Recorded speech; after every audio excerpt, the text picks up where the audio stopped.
Pour votre gouverne personnelle, mes amis, sachez que le bikini fut même interdit pendant bien des années sur les plages françaises, au moins 5 ans après son invention. Au final, Brigitte Bardot le rendit extrêmement tendance à partir de 1953, à partir du moment où il n'était pas fait en peau de phoque.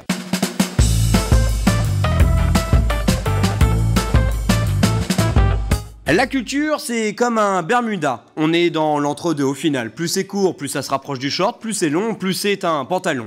C'est vrai qu'en temps de canicule, on a le droit de porter un short ou un Bermuda au boulot. On a le droit à une petite entorse du règlement finalement. Mais pourquoi appelle-t-on un short un Bermuda au juste? Bon, je vous le donne en mille, le Bermuda vient des îles des Bermudes. Oui, bien joué, c'est normal parce qu'en fait, les soldats de l'armée britannique ont passé beaucoup de temps en exercice là-bas. Il faisait extrêmement chaud et un jour, les soldats demandent à l'unanimité à leur chef, leur caporal, leur capitaine, de pouvoir raccourcir leurs pantalons. Un petit coup de ciseau et c'est terminé, remballé, pesé, terminé, bonsoir. Et là vous allez vous dire quand même, ouais, sculpture confiture, pas ouf, ça va pas très loin, plus c'est long, plus c'est bon. Ça tombe bien, on va continuer avec une deuxième anecdote, toujours sur le thème de l'été. Le bikini, justement, on en parle, car lui aussi fut inventé au cours d'une opération militaire. On retourne là en 1946 dans l'archipel des îles Marshall.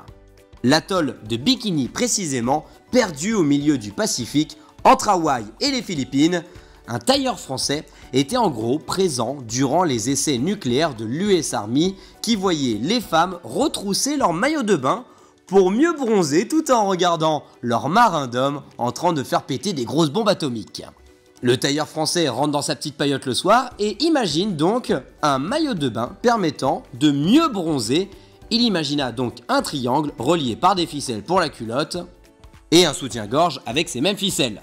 Il donna donc le nom de bikini à son invention, car oui, c'est là-bas donc qu'il fut créé. Il savait que ce maillot de bain ferait l'effet d'une bombe atomique ou non. La culotte très échancrée fait scandale évidemment à cette époque, au point même que les mannequins professionnels ont refusé de le porter sur les podiums. Il dut donc engager des stripteaseuses parisiennes.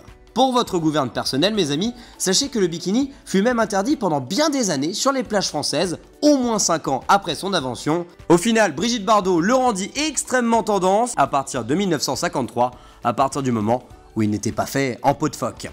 Pour continuer d'apprendre plein de trucs qui sont complètement inutiles mais super sympas, vous pouvez suivre bien sûr notre chaîne YouTube, s'abonner ou encore retrouver tout ça en replay sur nos différents réseaux sociaux, Facebook ou encore Instagram.